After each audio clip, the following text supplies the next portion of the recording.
Did you know even like the male sperm has been found to have microplastic? Yeah, this is like a study. Yeah, juicy too. Just by what we are consuming. Yeah, what we are consuming and what is coming from the environment, whatever the fishes in our foods. Yeah, so we are in danger. So Majaoni is a place where I feel like just be marginalized by Mombasa at large, but it's a place that is really growing. I can't even believe there's an also university coming up in our community. Yeah. Good morning, good afternoon, good evening, what's up, good people? It's your boy Lalahi, and as always, this is OVERTHINKERZ PODCAST, where we overthink on everything that's related. So if you have a second, let's overthink in a minute. But in the meantime, I have two awesome individuals hapa. They are co-founders of Light Group. And just a story kidogo actually before you were introduced, before mwasikia. Last year, I got to link up with you, and through your meeting actually, nikajua awesome vitu mnafanya, tumefanya 1 to 3 pamoja. And yeah, you guys, by the way, you're doing a great work for the community. And mimi nawajua.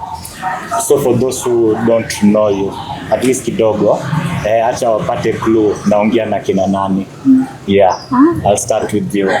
Okay. Hello everyone.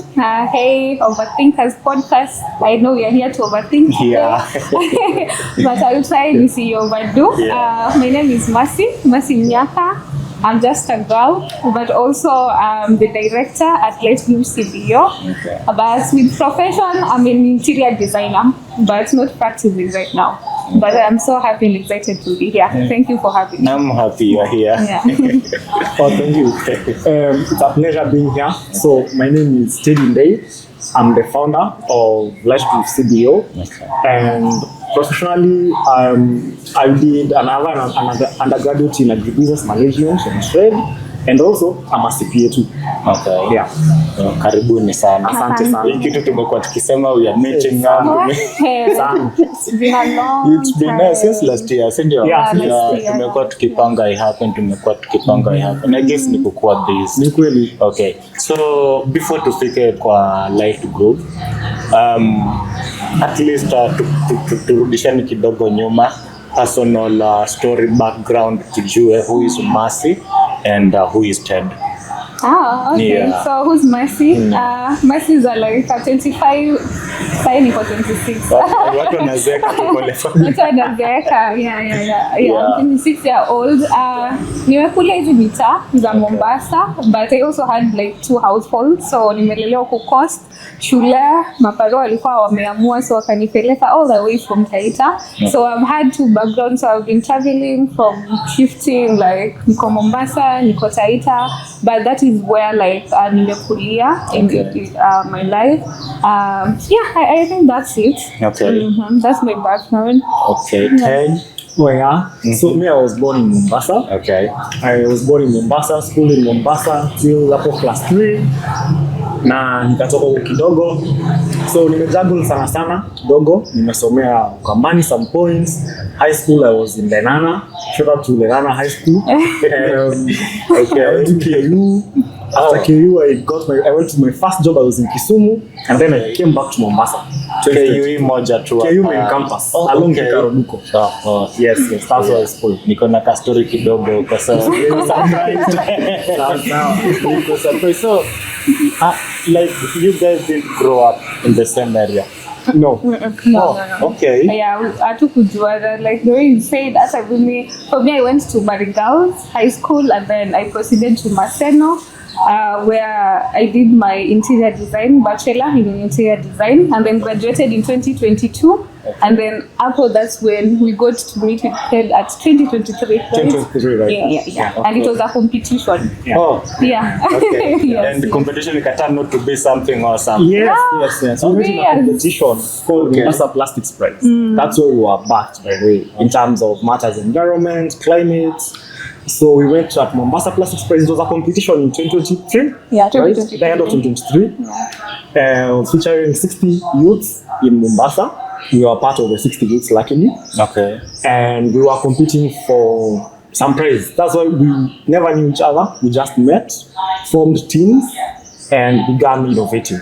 In fact, she was in a different team. Oh, Yeah, so maybe she can talk about. Yeah. I think also that's where like we kind of met in terms of environment, because it was a competition under the USAID. Okay. So kitu ilikuwa inafanya ni ilikuwa ina try kuleta innovators around the Mombasa County, so that we can try and solve the issue of marine plastic waste. You know, plastic pollution is a menace, you know, and it's a lot happening with the members of climate action, members of environment. So that is kind of where the environmental journey kind of began. And I remember when you we were in 2 different teams in that kind of way. I remember him approaching me. Akaniambia nataka tukue kwa team pamoja, tukue pamoja team. So we found a way and we can switch up in that kind of way. But the judges also used another criteria. So they started kuanzia nyuma kwenda mbele. So we ended up not also being in the same group again. So we ended up not being the same group. So in fact, the innovation in the teams, she had an idea. Our team's idea was about changing marine plastic waste into building construction materials. Our first project was about changing marine plastic waste into carbon credits. Yeah. Okay. And she was having another idea in her team. And then by the end of it all, we came together and formed one common team called Kapapo Solutions. So Kapapo Solutions is an enterprise that recycles marine plastic waste into eco-surveillance. So we are targeting the coastal tourism sector. We recycle the marine waste into cute things like key holders, keychains, necklace pendants, all from marine plastic waste. Yeah, and now through that Kapapo Solutions, that's when we went ahead and Let's Group came about. Ambao sasa hiyo ni when are we talking about? Okay, acha before time nifike huko mbele sana. Like before nifike huko mbele nataka tu kujua at what point ninyi watu like mdecide ama individually kwamba enyewe mi focus yangu ama chenye nataka kufanya ina involve to environment conservation. So for me I think it's way back in I think it started utotoni. Every time I'll come here in Mombasa and when I'm on like my menstrual days, the issue of me having to burn my pads or my sanitary towels every time I use them because of how badly they were kind of disposed. So for me that was an issue in the sense of like how funny government like what are they doing about this type of work. So I think I became environmental conscious at that particular point in terms of knowing it's bad and it's how people are going about it also is wrong in that kind of way, but I had little of how to go about the whole thing, you know. So hiyo ilikuwa tu inanikera, but now in way back in second year, I think that's when I kind of had I'm a creative by the way, I'm a DIY person a lot, and the issue of sustainable design kind of took me away in terms of just doing something in a higher harm environment with whatever like my experience had been back way at home.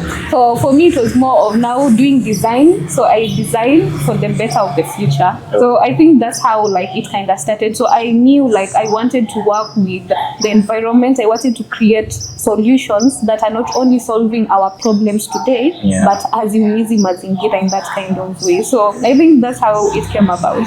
Wengine wakifikiria kupiga sherehe, wakifikiria kuongea nafikiria wewe uko hapo hivyo you are thinking. Balance lakini sherehe si mbaya. Sherehe si mbaya. Talk to me, bro. So for me I didn't grow up thinking, I'll go into the environment sector, I'll get into forming an organization, something of that sort. So for me I was just someone in the education system, learning, and after learning I ended up after a job. So that was my main thing. So I remember after graduating, got my first job in Kisumu. I was more into accounts and I had a lot of interest in beekeeping. So I was employed in a beekeeping company. As an attendant, it's called, I don't think I'm supposed to say the name, but I was there, and then after coming to Mombasa now, honestly I'll say through Mombasa Plastics Prize, through that competition, That's when I realized, oh, there's a whole other world in this environmental space. There's something we can do as young people in this space. And also, during my campus years, that's when I wanted to really form a group. So Let's Group, I tried founding Let's Group while I was back in first year. I used to come in long holidays, I used to come in Mombasa, napatana vijana kidogo naeleza form kikundi nini, but it was really hard. Really hard. I couldn't like bring the vision to them. So, but after campus, and then I came to Mombasa now after that small stint of working in Kisumu. Yeah. I remember I got a job in KCB in Mapembe and Ndovu, and then after 3 months I quit because I felt like it wasn't somewhere I saw myself, because I saw myself somewhere like creating change, being a change maker in my community, and I had still the problems that are being faced. And also, honestly, kama watu wako na pesa na biashara na wako na organizations, bora tusifanye kama wao. So I decided like, let me try just something different in a small way. But I'll say through Mombasa Classics, that competition, that's why now I met like-minded individuals now, like Mercy, and we were like 4 of us at that time. And now through the competition and through now that capital solutions, I found a way of now selling the idea to these young people, and they embraced it, and that's how we founded now Let's Move Together. Okay, yeah. That was back in. Now we started the formation in 2024. Okay, 2024. But it was still last year. That's when we got our certificate. Yeah. So it took some time. It takes time. And tuseme of course idea kama hizi venye unasema tu right, niseme tu in terms of the of course close friends, family, umeenda umefuata unaambia by the this is the direction nataka kuchukua. Reaction ilikuwa, was there support ama watu walikuwa too skeptical huyu? I think my parents even now hawajui. Acha mchezo. No, like okay. What is like I would say is I'm blessed to have parents who they support what you're doing, in the sense of it doesn't have to make sense for them. Okay. But definitely it came as a shock in the sense of you did interior design. This is a really good cause. So me, one thing I knew about after campus sitaki employment. So that's even what I told them. So they knew even me being here in the city, I must say equal into employment. But did they know like tunataka kufanya, in the sense of I was more into like now building view designs. View designs is like my other business for interior design, but I was not really committed into that. Okay. But when you two amesema with the Mombasa Plastic Prize, I think it was a good starting point, because ilituingiza kwa shule nyingine yenye bado tulikuwa hatuko, so it founded us there, and then ikatufundisha how to grow, because it was from the program itself. Competition ilianza from incubation to acceleration. Okay. So even how we got to found each other, ama tukajipata pamoja, some groups were dropped off. Okay, so we had to be strategic in the sense of tutapitch group ya pili, like now for the incubation only 7 groups are being picked out of 16. So we are like ndo tukatafutana sasa, because we saw akona potential, we were trying to form groups but haikuenda through. So we came together, and then now we pitched ndo tukaingia kwa hiyo acceleration program. And then that's when we got our first funding that helped us open Kapapo, and then our Kapapo solution ika open sasa Light Group CBO. So it's a journey that we have. But my parents were really supportive in that type of way, and they still are. Okay. Yes. As my case, my parents are really supportive. I'll say I have really supportive parents. Okay. And in fact, I think sometimes we lack finances, and they come through for the organization. I won't lie about that. And so I have really supportive parents. Okay. But seeing the vision, they have never seen the vision of the organization. They just trust I have a good vision, but for them, I feel, and it's not something to blame them, because I feel they've been structured that way mentally, in terms of just people going to school and then getting jobs. That's the order of the day. But now, here comes someone now to attack from organization. Even telling such a person who can organization, like, like, you see, like, but it's something, like, it's there, it's possible. So young people wanafaa kuchukua this space. Inawezekana. Okay. Yeah. So kwa hiyo tu line of work, is there any kuna moment to hii kazi kuna kitu tu specific ishai kushock to about plastic to specific About plastic, like I don't know naweza iweka aje, but of course in the line of you are dealing with plastic and all the recycling and yes. Is there anything ishai kushock to in relation to plastics? Yeah, situation shock me. There are people making a lot of money from plastic waste. Tunaona it's waste, but there are millionaires out there when you wanatengeneza pesa out of plastic. Like that came as a shock because at first I was just thinking plastic tu kimaliza kunywa maji, the much it can do yeko juice hizo hapo nje. Yeah. But there are people even exporting this plastic waste abroad and they are making products. So I feel like that's the main shocker about it. I didn't know that there are people making good living and living good because of plastic waste. Okay. Yeah. Na okay, Mercy. Ni kitu gani una feel maybe people don't understand about plastic waste? Like when I ignore to maybe until they see it firsthand.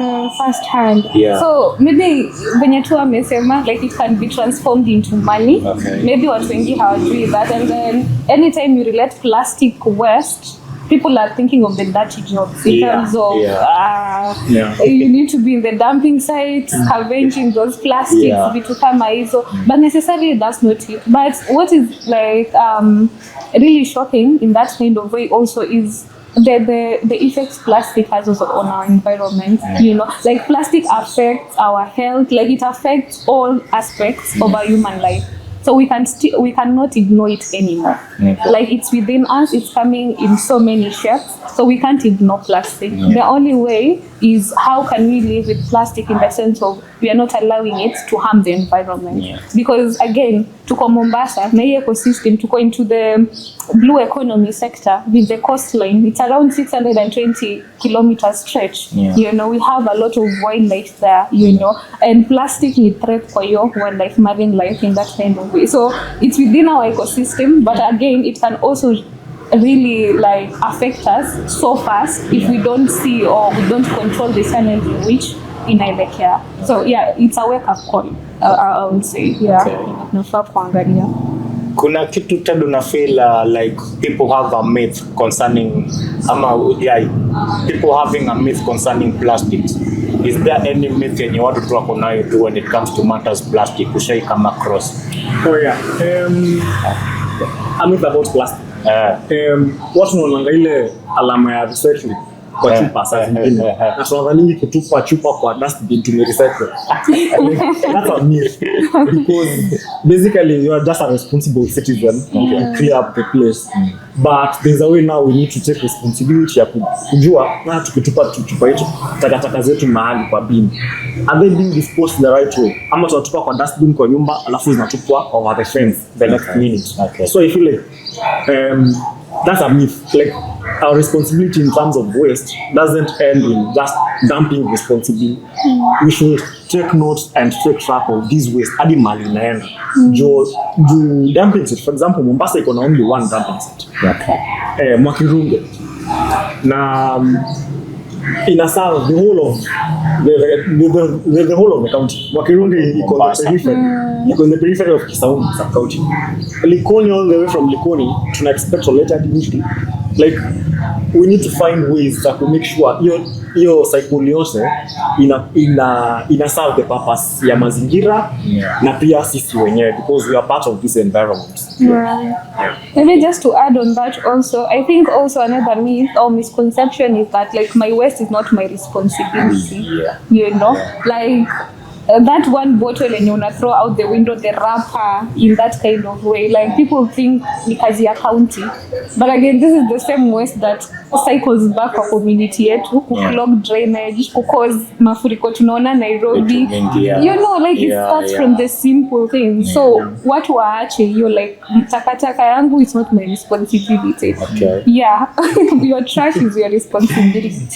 Yes. I get that. So nataka niwachokoze kidogo. So tuseme you're Tedd, nataka nianze like uko you're na debt. And of course unaulizwa like what do you do for a living and unaambia by the I do recycling of bottles, nafanya plastic collections and all that. Mtu anakuangalia anaona billionaire, I'm dealing with the billionaire, ama in emergency case this is somebody needs saving, so anaamua tu au silipe leo, acha I'll sort you out. Yeah. So like nataka kujua like kwa scenario kama unajua kuna mtu somebody judges you kulingana na kitu unafanya. So aveva kama cross kitu mtu anakuuliza and this is a rescue mission inahitajika ama I'm dealing with the billionaire hapa. Okay, I'll say kuna a lot of misunderstanding in terms of maybe whatever we do, because just the word unaambia tu mse I deal with plastic collection. Kuna watu tu wako na perception too negative already hapo. They don't know kama kuna pesa venye mmesema. So have you ever experienced kitu kama hiyo, maybe umeenda out na mse? Maybe I'll say what I'll see ni about, okay, I'll talk about waste management because it's part of waste management. Yeah, waste management. Initially we have been involved in waste management as an organization. We have been serving now this community. We have been providing waste management, and tumekuwa tukipata now hiyo skepticism from some people. Now ukiambia mtu you do waste collection, ashangai unaona takataka ile everything. Hadi siku hizi I need to take videos or pictures in the line of work so that mtu anaweza kubali yenyewe you do waste collection. And we are trying to waste collectors wamekuwa marginalized. In fact, they're in part of the marginalized group because in their kind of work watu wanaonanga watu ni watu wachafu. Akiingia tu kwa nyumba yako anatoka tu na kitu fulani, anatoka tu na kiatu yako, kutoka hiyo. So unafikiria wote ni misconception na watu tu hadi watafanya vijana wasiingilie hizi kazi, zinabaki tu zinakuwa kazi za wazee. Now we need those services in our community. We need people who are managing our waste. We need people wenye watapata plastic zikilea around. So na feel hiyo perception ya watu towards now the waste management sector itself, I feel it's a negative perception, but it's going to change once they know where the money is. Where the money is. I also remember there was a time also like we had a topic with MCA, I sit down with MCA, and the first question was like, how do you make money? How are you paying your bills? Kama you know, watu wenye tu umeuliza like am I dealing with billionaire or am I dealing with them saying kusaidia na loan in that kind of so there's also like a very thin line between how you kind of like go into our day-to-day life in terms of the bills. That's why also there's the social enterprise of Light Group CPO. When you amesema we have the recycling initiatives, tuna recycle plastic waste into keychains, into fridge magnets, na tuna target our wazungu, the eco-conscious hoteliers within the coastal line. So by that tuko na partnerships na Serena, with Sarova also, they have also bought our products sometime. So we are also trying to encompass in the sense of kuna hii part ya create impact, but also we don't go home empty-handed. So we are having innovations, and I think that's also a vision that we are trusting Light Group for. Equal like a one-stop hub where all innovations happen. Vijana come interact with us, and they get even to have their production happening, and they sell their products to people here in that. Actually, I remember kuna time back ushainionyesha hizo the keys. Ziko ndani za usually ningekuwa mmekuja na zingine hapa hivi watu waone what we are talking. Okay. Sasa umenda sherehe, umenda party, and then of course you guys are having fun. Then mse ametupa nini? Mse ametupa either chupa ya maji ama straw. Immediately. Sasa this is what you're doing now. And there's like the eco police isha kick in kwamba all the time like una deal na situation kama hiyo like good job. Nisajipata kwa situation naambia mse like kuna dustbin hapa kwa matatu, why will you throw your bottle outside kwa nani yenye ujui mali naenda? So weke kwa dustbin. I found somebody, me and that person ni rapper, like my handbag is always my trash can at the end of the day. Like nikifika nyumbani ni rapper ya maji ni nini, it's always in my bag in that kind of way. So nimejipata by the way in such situations. And I'm like please, you can do better, but not everyone understands. True. Okay. Yeah. Okay. And just to add, and that has, it has taken us now. We have been taking up the responsibility of creating awareness. That's the reason we normally hold cleanups, community cleanups, because we want to sensitize the community on better ways of handling waste.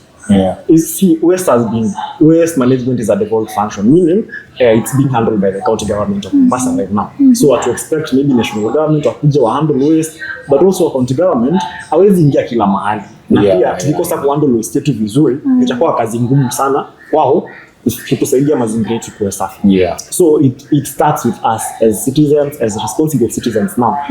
Tukitumia plastic, tukitumia any kind of waste, we should find right spaces of disposing. And the county government should have now good policies. Now zinafanya wananchi ikuwe convenient kwa dispose hizi waste. So we have been taking that responsibility of creating attention and awareness to the community in terms of that. Thank you for joining us, Josie. Thank you for coming. It was nice.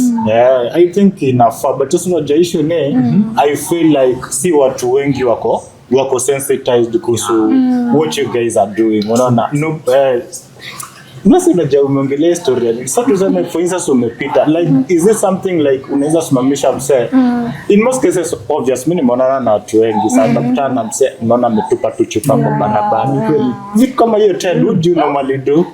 For me, sometimes I try talking. Because unaona unaongelesha mtu mmoja, impact inaanza na mtu mmoja. Juu hata kama unataka kuimpact a whole community, you need to start somewhere.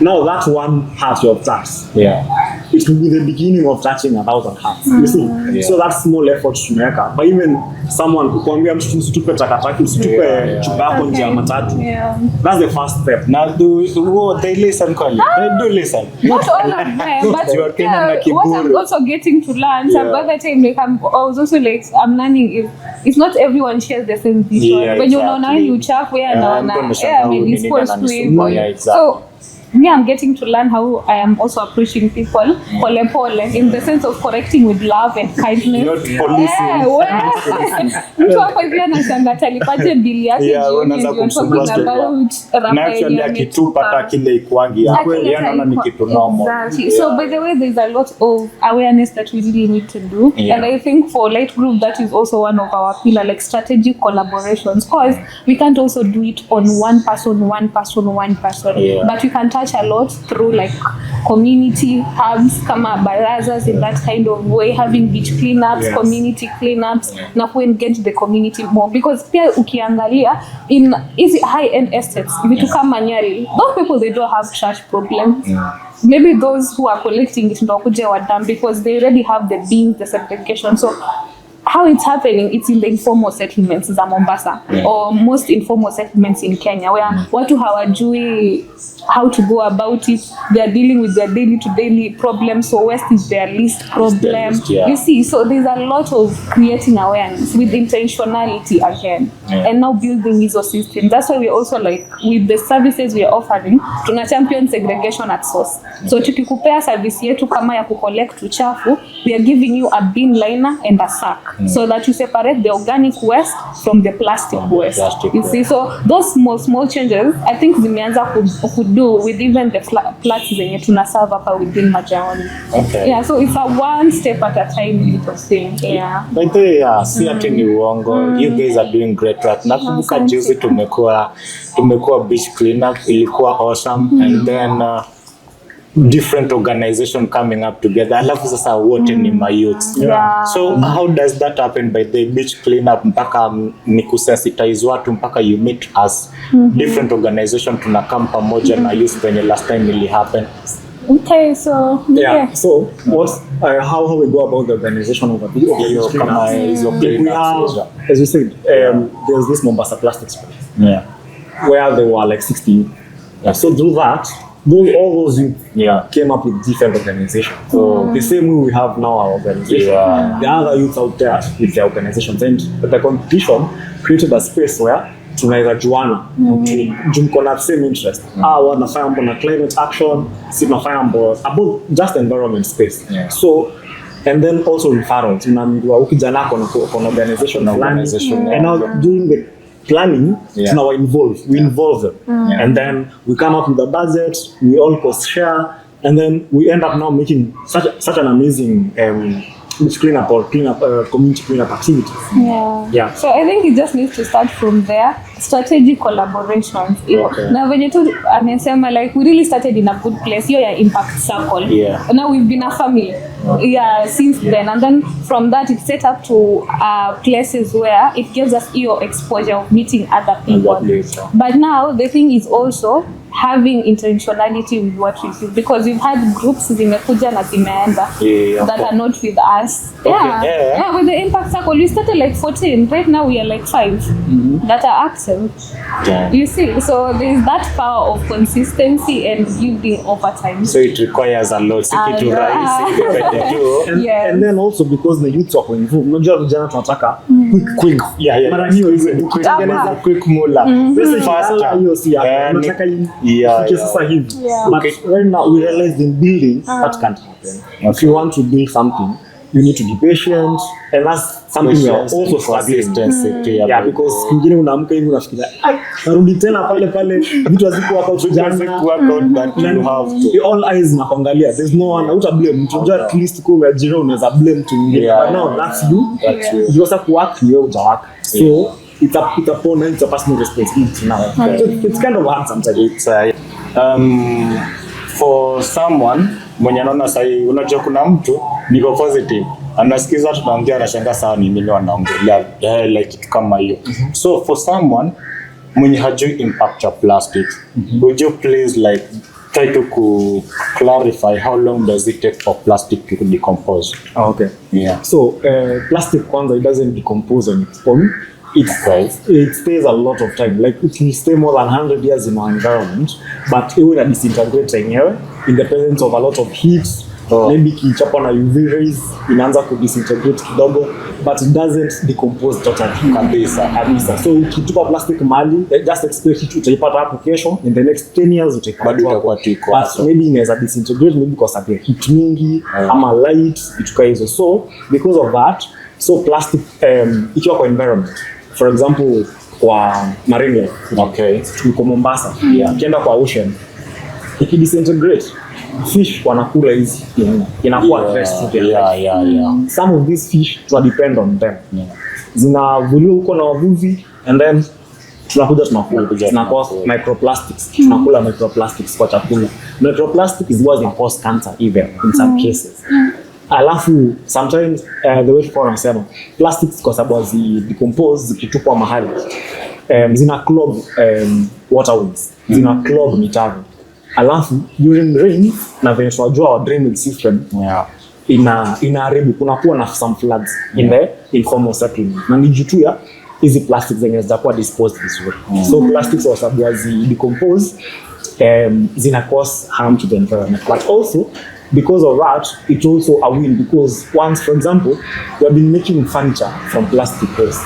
Not because this plastic haiharibiki hata ikinyeshewa, because of that characteristic, actually to make durable product. So it's very durable if it is used well.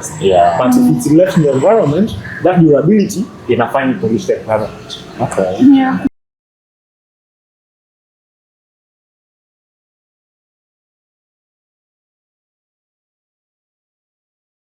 There's something to look out for. Or even if like we are living with it, because for me I'm past like plastic itawai isha. You know, people are finding, importers are finding different ways of mixing the same plastic with different types of material. Even the uhuru bags zenye tunasema, it has plastic in it. Hizi zenye tunatumia hizi za 10 bob. Yes, it has a type of plastic in it. So plastic is just being revisualized in different ways. It's coming in different ways. So how can we live with this plastic?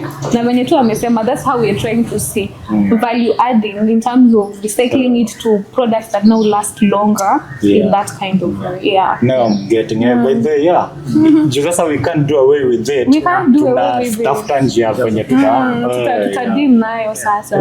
Just to add, no, the plastic itself, we can't do away with it because now it's also convenient for us in terms of packaging. It's a safe place to package food. Now, us using this plastic, we just need to find ways of using it in ways that it won't harm us. Okay, nimekuelewa. Just out of curiosity, mshai kuwa na opportunity that you guys like you turned down and later on mkakuja mka regret? It actually depends on what opportunity, but we just have a recent one. A recent one. It's a program that was on rolling, and for some reason we had started a program last year with them. It didn't go through in that kind of way, so they came with another new program, but it was a really well-funded project. But we were like, no, we made it now before and nothing came out of it. But right now we're like, I'm to apply. I can't say because it's ongoing. But we're like, oh God, I wish we could have applied. So for Nayo and many others, but we can just control what is on our table. And just to add, there are other opportunities also that sometimes you find a client, tumtengenezea quotes, for example, kuna client tumtengenezea quotes outdoor furniture. But then tukaona, it's a lot. The work is really a lot doing the work. So we just felt like acha tu tuache hii iende tu under the water. But later on we realized this is something we could do. We found other merchants who are doing the same thing. So we declined an opportunity thinking hatuwezi, but we just didn't do more research. So the opportunities zenye zimekuja zilikuwa very good, but tukaziacha. Tukidhani we can't deliver. But we don't know. Sometimes we don't know. We don't outcome gani. So we just also take ourselves, like, we try to cut ourselves off the sleeve in the sense of like, it's not too much of a big deal. Itakuja tena. Kama si yetu, ita nani. Now I'm getting ni sawa, but ina happen. Mimi sinajua I'm a business person. Sometimes you turn down something ukidhani for the best interest of you, but inakuja na turn out kumbe ilikuwa ni mistake, but I'm the time we don't know.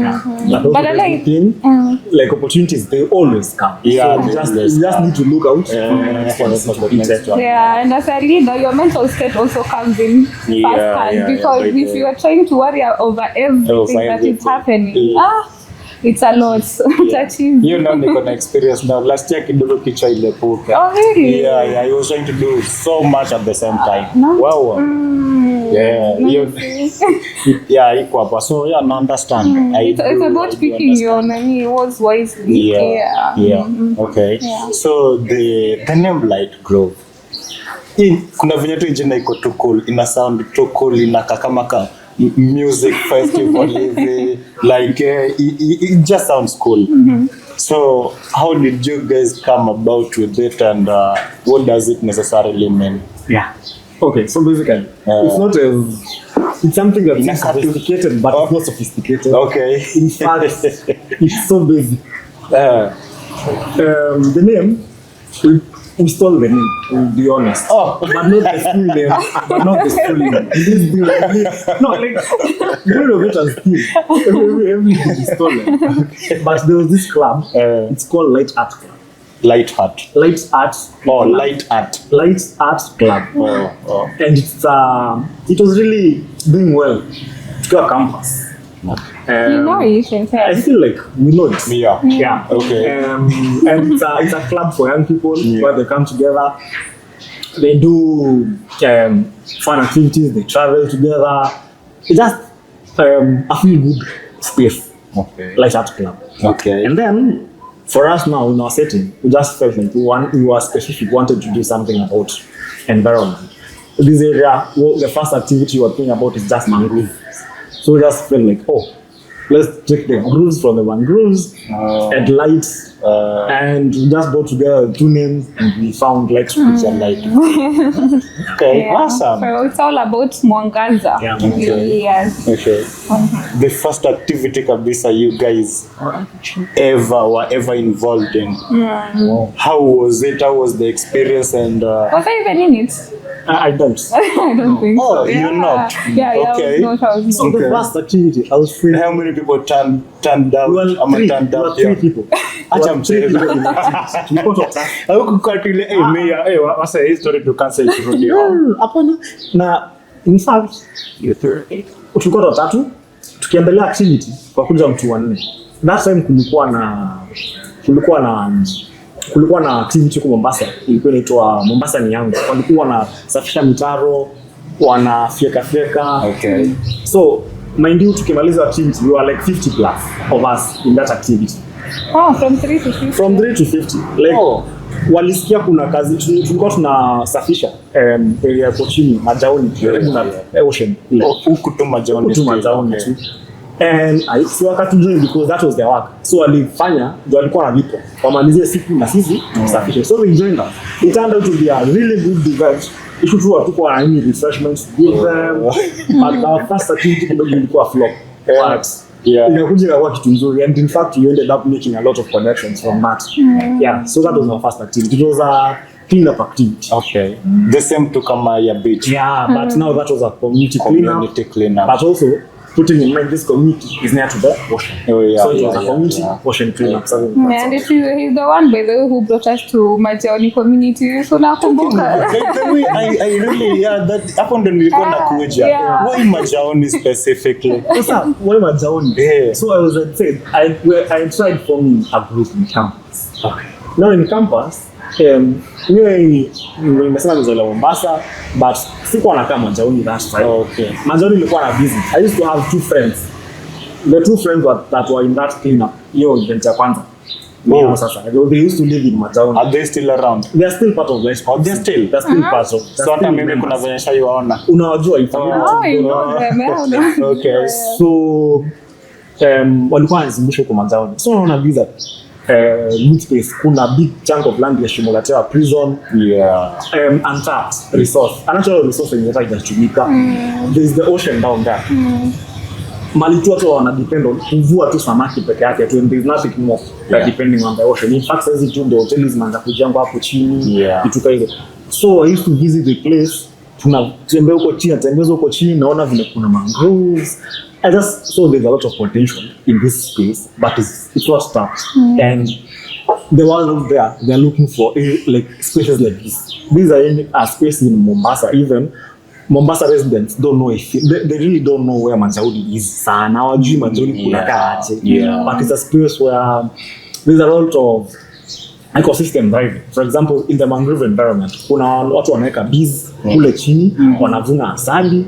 Kuna watu wanaweka ponds za fish pond kule chini, amidst hizo nini za mangroves. Kuna groups zinatengeneza, kama there's a group called Commensum, wana preserve that area. They're doing restoration activities kule chini. In fact, recently the government came with a big project, a fish landing site here in Majaoni. Okay. So it's an area full of potential, but it's untapped. And in fact, the national government views this place as an informal settlement. That's why we have a project undergoing right now, under the Kisi project right now. So Majaoni is a place where I feel like it has been marginalized by Mombasa at large, but it's a place that is really growing. I can't even believe there's an auto university coming up in our community. So a lot is going on in this community. And so, can we just experience the place? Miliona, there's a lot of potential, and something like an organization and really thrive in that space. And mind you, now for that time we were like Kapapo Solutions. You know now Kapapo Solution is the business, the company aspect of that. So Light Group was formed as a subsidiary for Kapapo Solutions. So that time tumeendelea na program, the competition, we are 4 of us co-founders, and then we got a grant of 1 million Kenyan shillings, to be specific, not dollars. To start our project, or to start our company, to start running our company. But now that particular time, kila mtu ako na idea yake, the way you said, making cabros, mimi niko na eco furniture, mwingine alikuwa ya hii na hii, and we are like, oh my god, where do we even start? And then again, everything with plastic recycling is capital intensive. Talk about schema, talk about machines that are needed, extruders, the importation, the policies, NEMA, hata tujaanza with that. Oh my god. So there was so many glitches, and then again, all of us were like university students, so we really don't know the ecosystem venye inaenda. And then Ted invited us to Majaoni, with now the vision bearer of Light Group. At the time you were not around Majaoni. I was not around Majaoni. I was in Mombasa, yes. Nilikuwa na Kabamburi na sistangu at that particular time. So I'm relevant with Mombasa, but am I relevant with Majaoni community? No. And then it's like, Majaoni hata hakuna dumping site, there's a lot of mangroves huko chini, there's a lot of vijana. Kwanza for him it was more of, we have a lot of youths who are also not into employment, you know, in that kind of way. And then now we saw with the aspect of Kapapo solution, hatungeza kufanya all those social impact stories around. So they're like, oh, kuna kitu kama inaitwanga CBO. Me, but I've been actually learning with even working with him, you know, as the founder in that kind of way. I'm like, oh, kuna CBO now that deals with the community. And then now that's where it came. And then we went and registered it now, and then build a buyback. By now we have a buyback center, aggregation points, exactly, all that. Maybe he can expound more in that kind of way. But now that's how Light Group came to be. Like now Ted welcomed us in the community, and we're like, oh wow, we can actually do something apart from Kapapo. We can actually do a social impact here around. And it's been so nice for Mama Mta, Baba Mta, the community leaders, the chief. They've been so welcoming. Reception imekuwa very nice, and we are so grateful for that. Other than just some issue vandalism, kama sisi buyback center imechorwa na some restaurants, so we're trying to sensitize politicians wameamua watu kuchafua area za watu, leo ni kuharibu tu mazingira pia wao, and they're really rude. So watu kama watu wapigi kura. No elections next year.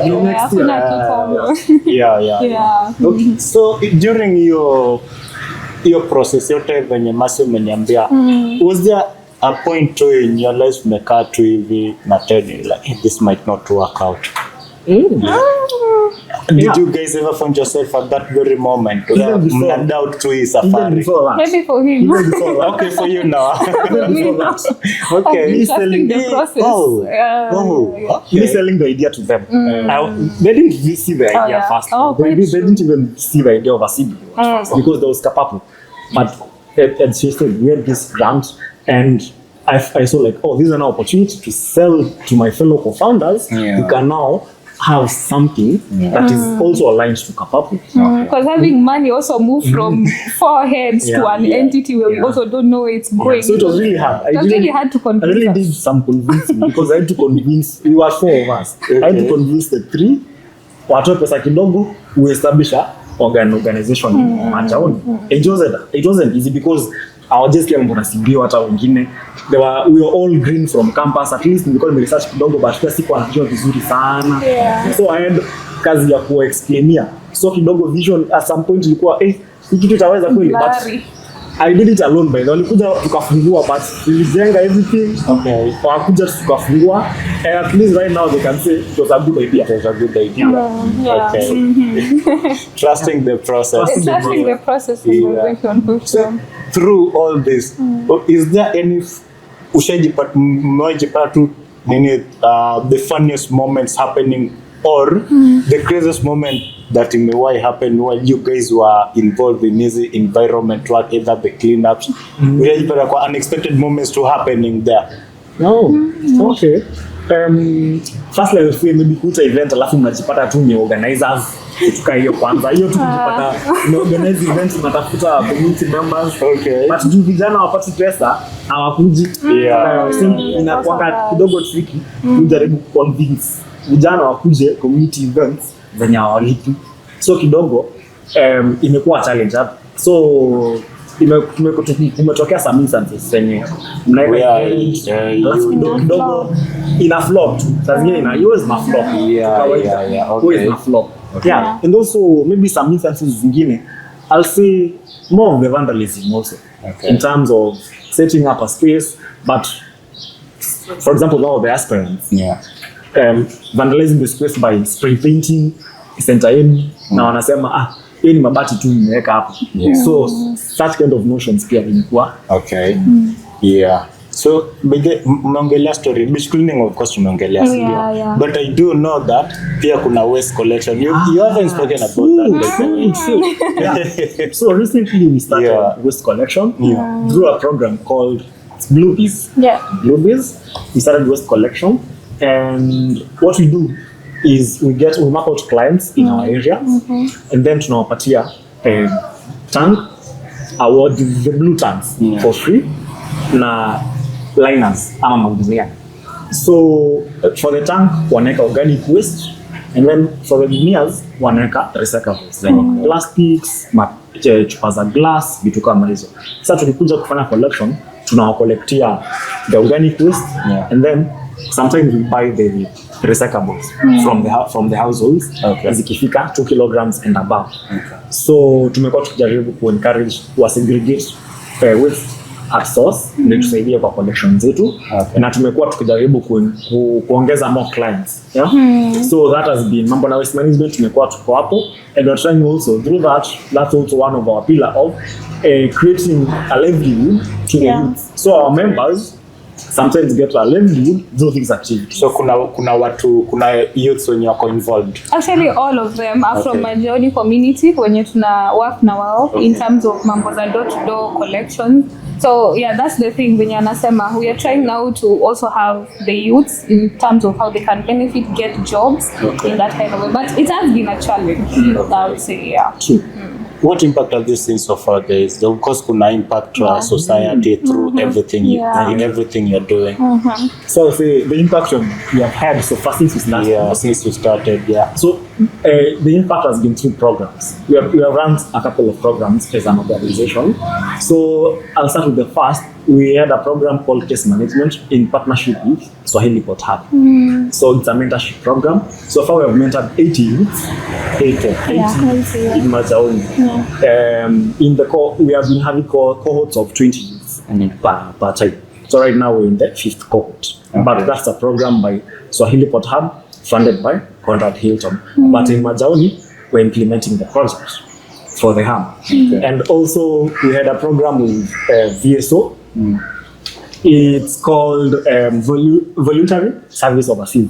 So where the program was called Waste to Work by VSO. Waste to Work was a program by targeting the youths, whereby the youths were being trained and skilled in terms of green skills and creating work from waste, basically. Maybe could you mention?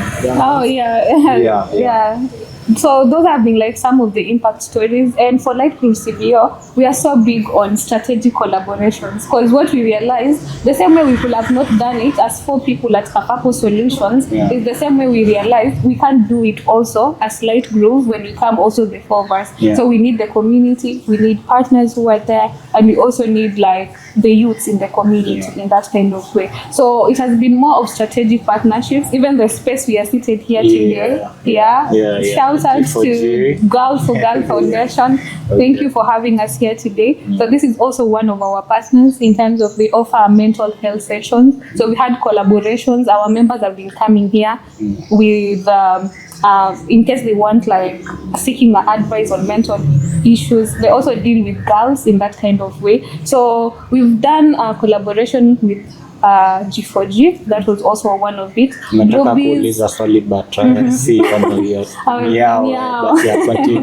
Yes. So for your community, so within this community we have Girl for Girl, and then we've also worked with Bluebees when amesema.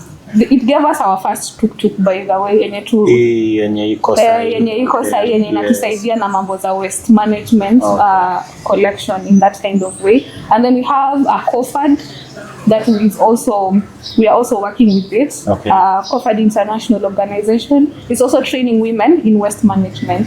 So Life Group is mainly these 3 pillars wenye mnaona: community empowerment, anything environmental preservation, and recycling activities.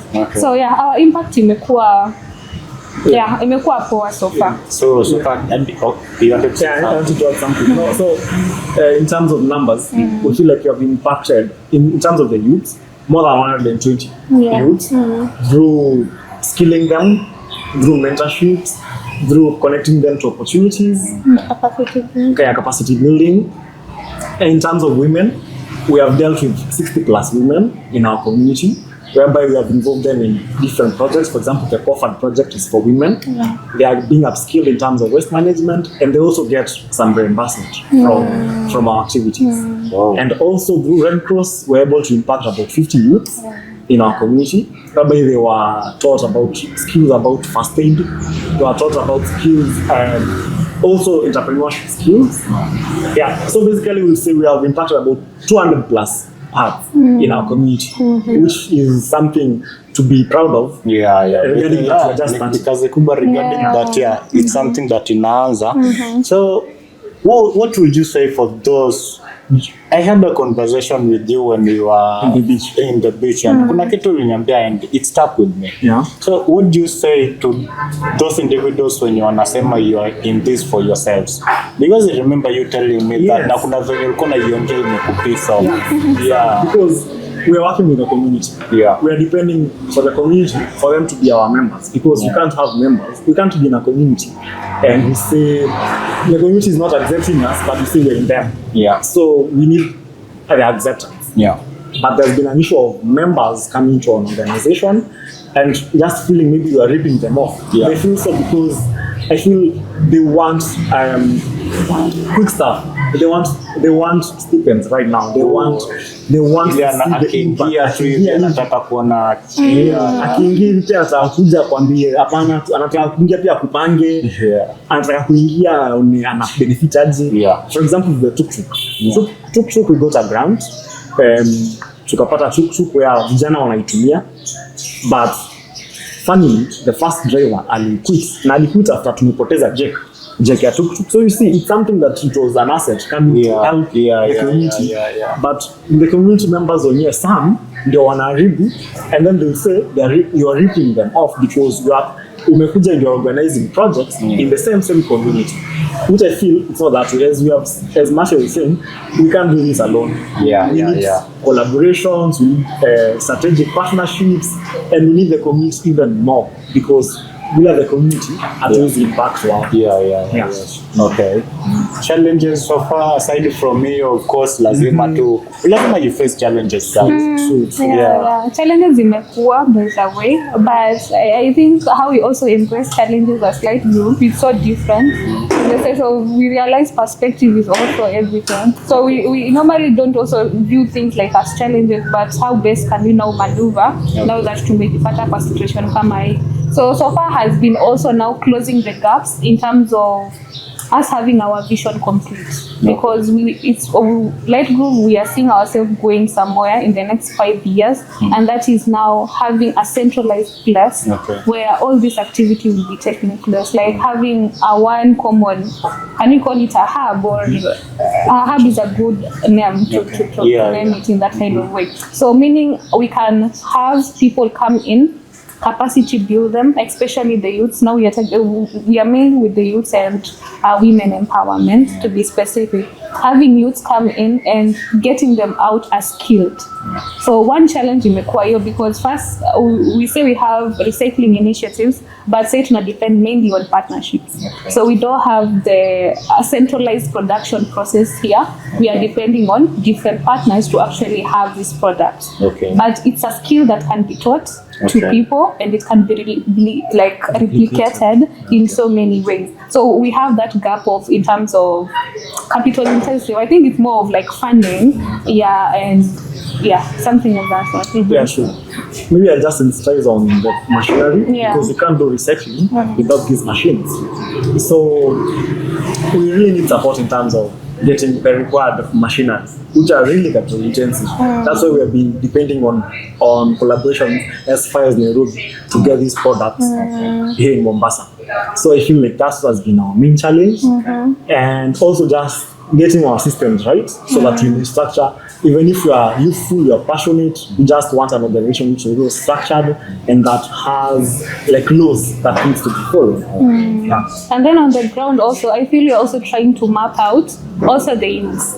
We are trying to figure out what do the youths want, because for some reason they're really giving us problems, not in a bad way, but in the sense of now them seeing what am I getting here, like nikienda nitapata hii, nitapewa maji, nitapewa soda, nitapewa 500, you know. So we are also trying to see how can we share our vision with them so that it's not something short term wenye wanajua kienda light groove wako na hii program tutapewa reimbursements for 3 months and then tukitoka kila mtu ameenda kitu yake. See, so maybe it's also something you can share, or also viewers can also kind of tell us in that kind of way in terms of how best is it, like can we include things, especially in Majaoni community. Now that we're in Majaoni community, how can we offer like inclusive programs, or which are these other gaps that we feel like maybe we are not tapping into? Because we really want them to be part of the process. We really want them to, as much as we are making this impact, also isiende watu wanje. But we've had referrals so far, like 10 of them, when we've referred them to opportunities from Majaoni Youth Group, Light Group Club also. Yeah, so there is work in that kind of way. There are people who we are tapping into, but we still want to expound our reach to more than many youths. Yeah, especially in Majaoni. So to say in short, kwali wenye wana complain wanasema you are need for yourselves. I guess wakiangalia they'll know what you guys are doing, because mko sure touch on a lot, right? On the same issue, of course, in the field, through everything imekuwa ikihappen. Kuna story, one specific story tu yenye uwezi to get out of your head, isha you attached to during the site visit in that kind of way. So for me, like nikiwa kwa field, I think we kind of shared with also your friend, the one that he had, the one that you even had shared in your platform. My friend Ben. Ben. Okay. Ben. Yes. That story, you know. And also there was a time I was doing mapping your kiss. I think it was kissing and I found a woman. I don't know how to describe her story, but what I got from there is there are people in need out here that they don't know the right places to actually knock on the doors to actually offer help in that kind of way. He was, I think, alikuwa mwanamke, I think mkiwa or something of that. I don't know the right way to put it in that kind of way. But for me, that clicked me in the sense of we need to do more in terms of the help we are bringing to the community. And we really need to localize again. Like, don't bring projects that are not helping the community. Yeah, that's what I learned. For me, also something that touched me. The other time I was going to a community meeting and I saw a woman abeba mtoto kwa mgongo, akona mwingine wanatembea pamoja, but akona gunia iko na plastic. Sanaenda tu akipata the plastic waste. Jo plastic kuna areas zinanunuliwa. Even on my back center, there's a time we used to buy the plastic waste from the community. So see that's someone who is that's a waste collector typically. But that's someone who's going through a lot as a woman. And that's why even we have been now inclined into coming up with projects that are trying to help the woman more. Because women in waste collection or waste management, they're really facing a lot. Putting in mind that they are needed in their families, na bado wanafanya hii kazi yenye community in a view in a negative. So 5 years from now, where is Light Group? So firstly, right now we're a CBA. We hope in the next 5 years we'll be a public benefit organization. More of an NGO. Right now we're moving away from NGOs, now they are PBOs. We want to be a public benefit organization which is youth-centered and that is helping the marginalized people in our community. And we want to anchor in the sense of community empowerment. We want to broaden our scale from environmental side into helping even the women who are facing GBV in the households. We want to be a center, a safe space for our community whereby people can bring issues and we can connect them to the right people. We want to have a network of partners, network of organizations doing different things who are helping us have a safe space for our community, a place where even youth tu maana computer anakia anataka kujua tu graphic design, anaweza amua tu ende Light Groove, atapata computer, atajifunza bure na itaitishwa pesa. Mama mmedia amepiga kofi na bwanake, ajue ataanzia wapi, anaweza kuja apate counselor, aelezewe anaweza chukua njia gani amsaidie. So we just want to be a space where we want to be a resourceful center for our community, basically. And definitely mostly about capacity building on the women, and so our agenda is mostly by around Vision 2030 at least have trained and skilled around 1,500 women and youths in waste management and value addition and in environmental preservation initiatives. For someone who wants to open a CBO, advice gani unaweza mpea? Start small, start now. Do it the wrong way, you will find your way. In the way. Hakuna formula, you learn from it, right? Hakuna formula. And ask all the wrong questions. I would ask this, but of course lazima mmeongelea, but what are the benefits of someone joining Light Groove? Tumeongelea kadhaa, but just for maybe 1 minute, msee mwenye anaangalia maybe ako interested, anaweza taka kujoin Light Groove, nini anafaa kuexpect? Kwanza karibuni sana Light Groove. I'm the secretary here, so mkikuja I'll be opening doors for you. So we have a membership. We have membership for Light Groove, for joining Light Groove. Our card goes at 300 shillings for you to become a member. And then once you become now a member, there are different aspects. So venye tu tumesema kuna community empowerment, environmental stewardship, mambo za sustainable recycling initiatives, but these are our pillars, but we are expounding more. We are tapping into more. So first we are looking also into resourceful people in terms of if you know where you can add in a Light Groove, we are open. We can sit down to do that. But as a member, what are you benefiting? So first is more of exposure. We've had like 10 beneficiaries so far that we've linked to different opportunities. So Light Groove is like kind of providing a platform where we are linking the youths who don't know where to go ask for these opportunities. Kuna watu wamesoma, hawana places za kuenda kuulizia. So we are also in a better place in terms of referrals, in offering referrals because of our experience, how many people we've met. So we've actually had people join the tailoring school in Mtuapa, EPZ. We've had somebody who has been sponsored by Nyota Fund, akaenda Maju, and is repaying his loan from just Majaoni here. And akukazi yuko Maju. We've had people benefit from Easy Kisi project through the referrals that we get. So hiyo ni number one as a benefit. Another one is definitely you being a member means that every project that is coming also you are willingly or you're likely to tap into it. So if it's something of your interest, especially watu na women in waste management, definitely this is the right space to be, because what we are trying to do is to amplify their voices in terms of problems they are facing and challenges, and strengthen their businesses also. So finding also those linkages. I know I've left something out. And just to add, something that, for example, we have a project coming up and it will only be exclusively for Light Groove members. So maybe I'll talk about it. It's a project about, we'll be offering photography and content creation classes, and those are, there will be skills offered for free by professionals. It's a project funded by Shofco, and through the project we'll be able to get these equipments in our community, in this local setting of ours. We'll be able to get all those high-end equipments for photography and content creation. So I feel that's something that will make our youth interested in just coming and being part of us, because there's a lot to learn and we are welcoming everyone. So content creators, mmesikia, karibuni. Very soon. There's a poster, by the way, a rollout poster that will be coming soon. So check out on our social media pages, Light Groove CBO. So tumeongelea how people can join. How can people support Light Groove? Yes. So right now we are open to partners, to stakeholders, investors, impact investors also, and the youths, women, everyone Okay. in the community, to be in short. Yeah. So how can someone support us? Yeah. Tutaweka namba ya M-Pesa hapo, lakini Yes, of course. Yeah. So Yeah.